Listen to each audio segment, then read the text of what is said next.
On June 27th, Americans watched as President Biden had one giant continuous stream of brain farts. Ever since then, it's all anyone can talk about.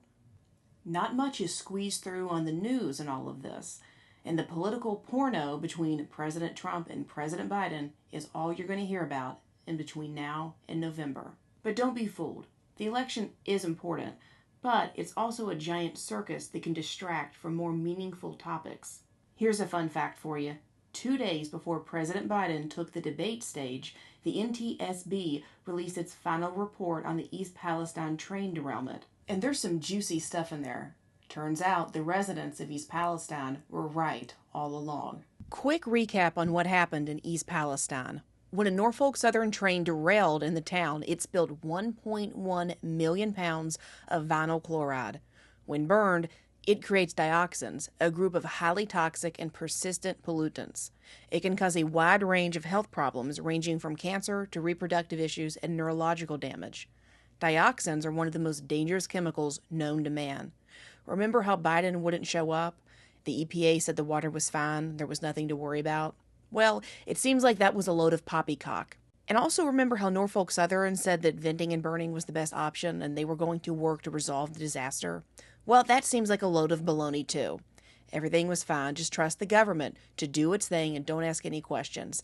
The Ohio EPA fell in line too and reassured everyone that all was fine. But how could lighting 1.1 million pounds of one of the most dangerous chemicals in existence be okay? It wasn't.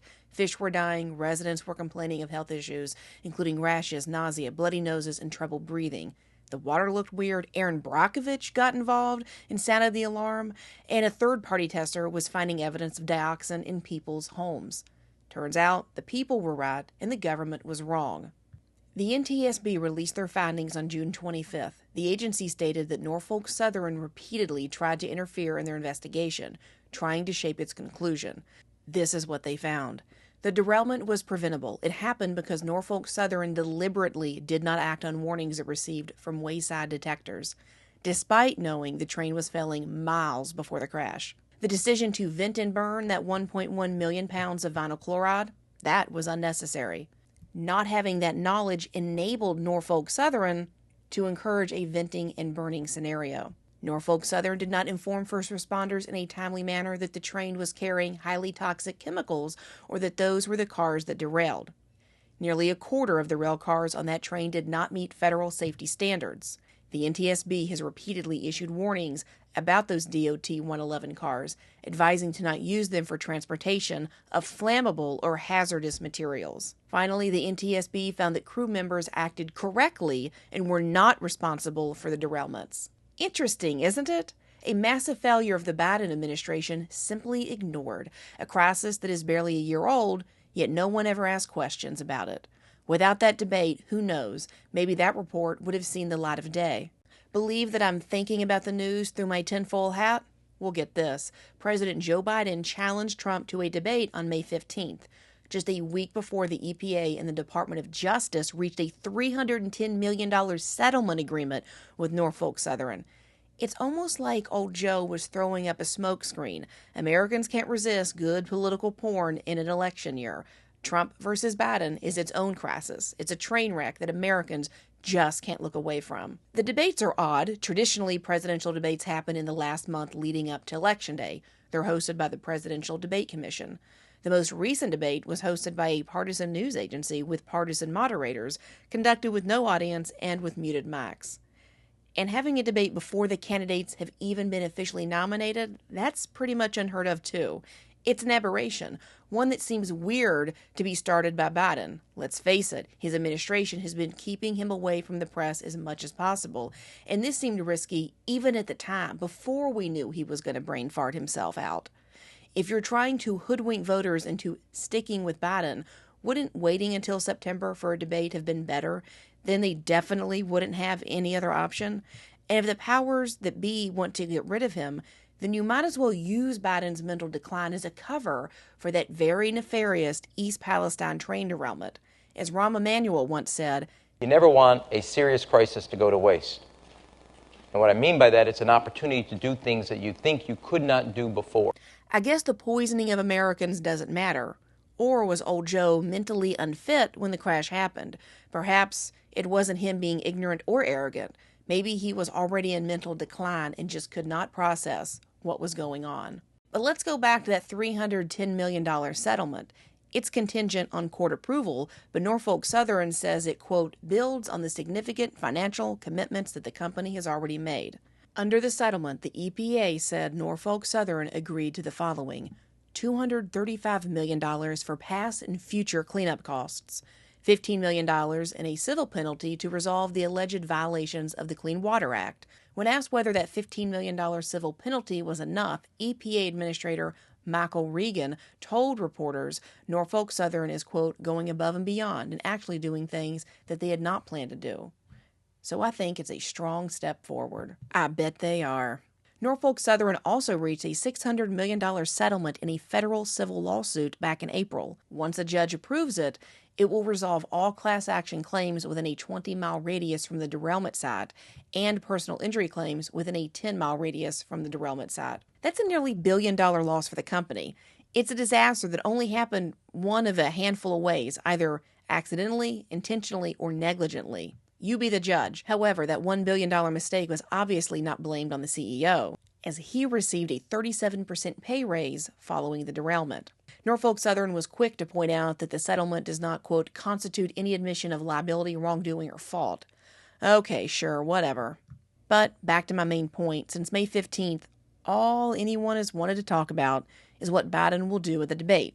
Then it was let's talk about how bad he was and if we should replace him. In the meantime, 2 settlements totaling nearly $1 billion for the East Palestine derailment were negotiated, proving all the things that anyone paying attention knew was happening. Residents were screwed, and Norfolk Southern was actively interfering. I'm no fan of Ronald Reagan, but boy was he right when he said, 9 most terrifying words in the English language are, I'm from the government and I'm here to help.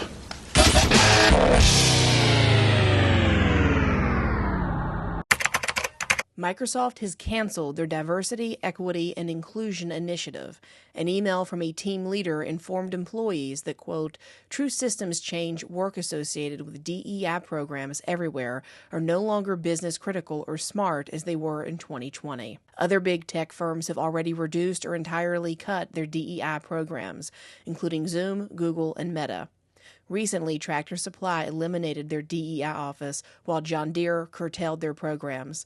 Overall, DEI is trending downward. Data from AlphaSense shows that the first quarter DEI mentions have collapsed from their peak in 2021. A kamikaze drone crashed into a crude tanker that was floating nearly 100 nautical miles northwest of Yemen's port city, Hodeidah. The Houthis released this propaganda video online. The ship was a Liberia-flagged tanker. Satellite imagery appears to show a leak resulting in an oil slick. President Biden is clearing a path for himself to exit the White House. When asked what would make him rethink his decision to run, Biden said, if there had some medical condition that emerged, if the doctors came to me and said, you got this problem, that problem. Keep in mind that an expert on Parkinson's disease has visited the White House 8 times over an 8-month span. According to White House visitor logs, one of those visits was with the president's personal physician, Kevin O'Connor. Both the administration and Dr. O'Connor claim Biden has never seen a neurologist outside his annual checkup. Senator Robert Menendez of New Jersey was convicted on all 16 counts of wire fraud, bribery, and extortion. Menendez conducted a pay-for-play scheme in which he sold his power and influence to foreign powers and businessmen in exchange for cash, gold, and a Mercedes-Benz.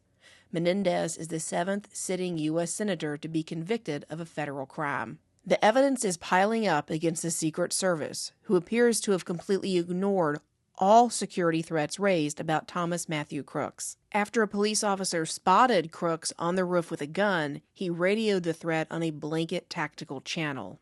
But nothing seems to have come of that warning. Take a listen to this clip from Butler Township Manager Tom Knights. So both the boosting officer and the officer that fell were both on the radio, indicating that there was an individual on the roof that did, in fact, have a weapon. Who did they radio? So there was a blanket tactical channel being Everyone used. heard it. Everyone that was on that tactical channel heard it, yes. How much time between that radio communication and the gun being fired at the former president? That I don't have that information.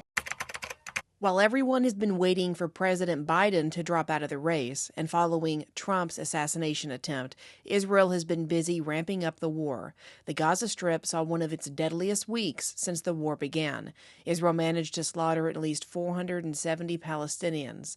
Israel also bombed 6 United Nations schools within a 10-day period. The most recent one was in Al-Razi, where at least 25 people were killed. Another 17 people were killed in Al-Mawasi, an Israel-designated safe zone in the Gaza Strip, a place where Israel ordered thousands of displaced Palestinians to seek refuge to avoid ground assaults. A third attack in northern Gaza's Beit Lahai killed 5 more Palestinians. More than 70 people were wounded in all 3 attacks. The UN Agency for Palestinian Refugees, UNRWA, says Israel forces have struck nearly 70% of its schools in Gaza since the war began. The UNRWA posted on Twitter, quote, over 95% of these schools were used as shelters when hit. 539 people sheltering in UNRWA facilities have been killed. Nowhere is safe. The blatant disregard for UN premises and humanitarian law must stop. So far, more than 38,000 Palestinians have been killed and more than 89,000 have been wounded in Israel's war in Gaza since it began on October 7th.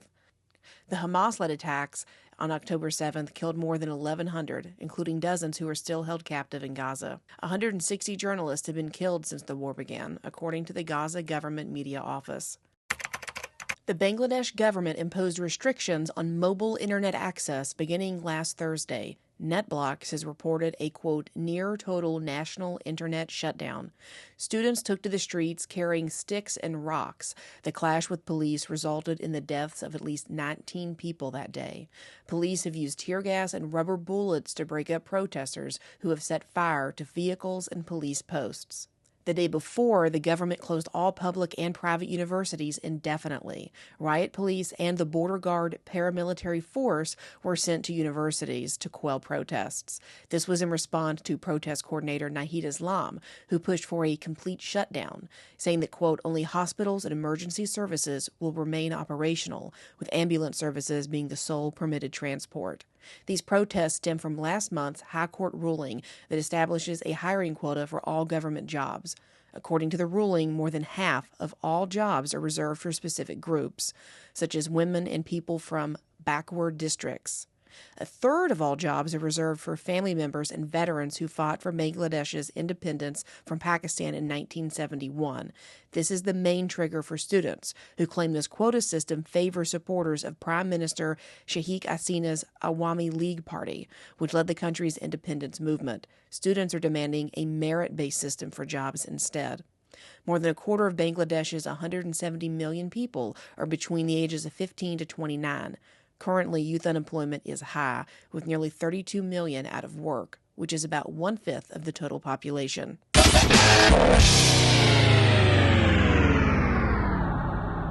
From Hill to House. Senator Elizabeth Warren announced that she's planning to end the filibuster in order to pass legislation that would codify abortion rights found in Roe v. Wade.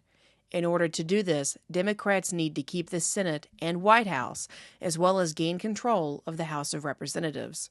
While you may be thinking of the long-winded filibuster as seen in Mr. Smith Goes to Washington, a filibuster is really any tactic used to delay or block a vote on a measure. For example, if you can prevent Congress from ending debate, then they never get to vote on the actual bill. And that's what Senator Warren is looking to do. She wants to end a Senate rule that requires 60 votes to end debate on a bill, instead of just a simple 51-person majority. President Biden has made some far-left policy promises as of late. First, Biden wants to end all medical debt. We're going to end medical debt. By that I mean we've already made sure medical debt can no longer be put on your credit report. Biden is also promising to cap rent increases at 5% for landlords with more than 50 units. What I'm about to announce, they can't raise it more than $55. Failing to do so would cause a landlord to lose any tax breaks they may be getting. In terms of the housing market, Biden wants to build 200,000 new homes and provide $10,000 in mortgage relief. Finally, it's being reported that Biden is planning to support sweeping changes to the Supreme Court. This would include imposing term limits and an enforceable ethics code for U.S. Supreme Court justices. They said what? It is no wonder that the heroes who stormed the beaches of Normandy and faced down communism sadly say they don't recognize our country anymore. This is not an accident.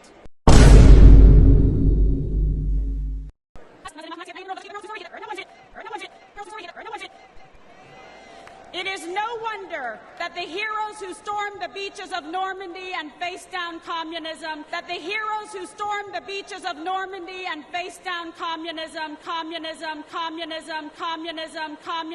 communism.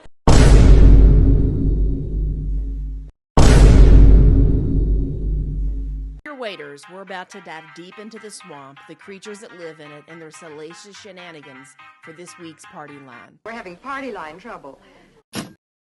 This last week was filled with hissy fits from the Republican National Convention. Most notably was Gates accosting Speaker McCarthy like a schoolyard bully. What night are you speaking? Are you speaking tonight? Or one person? No.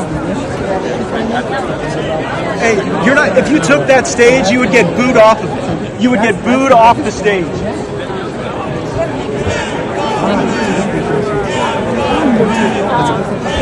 One more thing about Gates. When you look like this, it's a bad look for a guy who has said this about women. Nobody wants to impregnate you if you look like a thumb.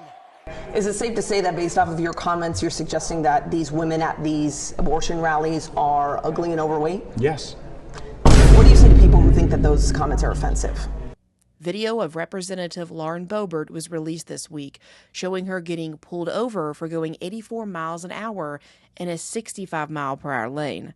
The reason we know about the speeding ticket? She failed to pay the ticket within 20 days, and then she failed to make the court date. She's since accepted the standard plea agreement. But remember, it's brain trusts like Boebert that are getting elected to Congress.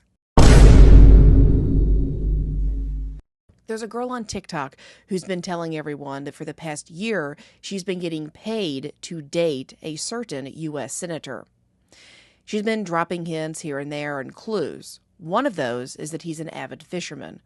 This has caused people in the comments to go crazy with accusations. Some have said that it's Senator Eric Schmidt, others Ted Cruz or Josh Hawley or Jeff Schroeder. However, I have a little bit different theory.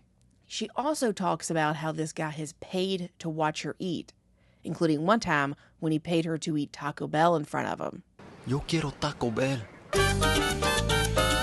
With this piece of information, I'd like to throw my 2 cents in and suggest, could it be Senator Todd Young? Not only has Senator Young's office bragged about his wins for Indiana when it comes to public land, including protection for fishing and hunting rights, but I came across this video of him on YouTube where he talks about his favorite restaurant, and just take a wild guess at what that is. What is your favorite restaurant in Indiana? But I have to say it's Taco Bell. I think I've visited every Taco Bell in the state of Indiana. Again, this is just speculation. I don't want to get sued. And also remember that this girl is getting paid to date someone, so her character is already a little questionable. And this is also the girl that went online to brag about how she farted in jars and sold them to men. Pussies and Patriots. This week's pussy is J.D. Vance, the guy Trump picked to be his vice president. I don't think this guy's ever had a real job in his life. He's such a loser that he had to be pimped out by his billionaire tech friend, Peter Thiel, just to land a job. For a good synopsis of what I'm talking about, take a listen to Rachel Maddow's monologue on him. His name is Peter Thiel. He got J.D. Vance a job at a biotech company in San Francisco after J.D. Vance graduated from law school. Peter Thiel got him that job, literally. The company's CEO says explicitly that J.D. Vance was hired, quote, as a favor to Peter. meaning as a favor to Peter Thiel. Peter Thiel then got J.D. Vance a second job. He directed one of his venture capital companies that they, too, should hire J.D. Vance. See, this is why these guys are so against any kind of affirmative action, because clearly they got where they are in this life out of sheer merit, as represented by having your billionaire friend call people and tell them to hire you, even though they're not sure why they're supposed to be hiring you. After Mr. Vance washed out of the second job that Peter Thiel gave him, Mr. Vance then got another job at a different venture capital firm with another tech billionaire, with Steve Case, who founded AOL. How did that one work out? Mr. Case is on the record saying, quote, "He wasn't really working very much." Nevertheless, Mr. Vance then was able to go and start another venture capital firm with, surprise, yet more help from Peter Thiel. Like his mentor, like Peter Thiel, who had given him all his jobs in the world, Mr. Vance also, when he founded his own venture capital firm with help from Peter Thiel, named it after a Lord of the Rings thing. He called it Narnia. In his new firm, Mr. Vance made one notable investment in one Kentucky company. That Kentucky company went public and then promptly went bankrupt. So that's the career.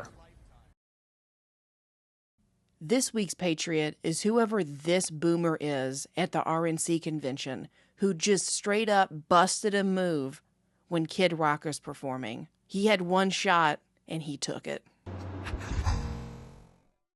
The U.S. is on the verge of a measles outbreak. According to the health department, there are 11 cases of measles in New York City as of July 11th. 2 of those people were living at a migrant shelter on Hall Street in Clinton Hill, a massive taxpayer-funded facility that opened last year. It houses nearly 3,000 migrants.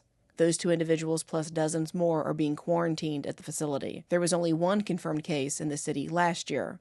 New data from the CDC shows that 45 measles cases were recorded in the first 2 months across 17 states, nearly surpassing the 58 cases recorded in the full year of 2023. As of July 11th, a total of 167 measles cases across the U.S. were reported by 24 jurisdictions.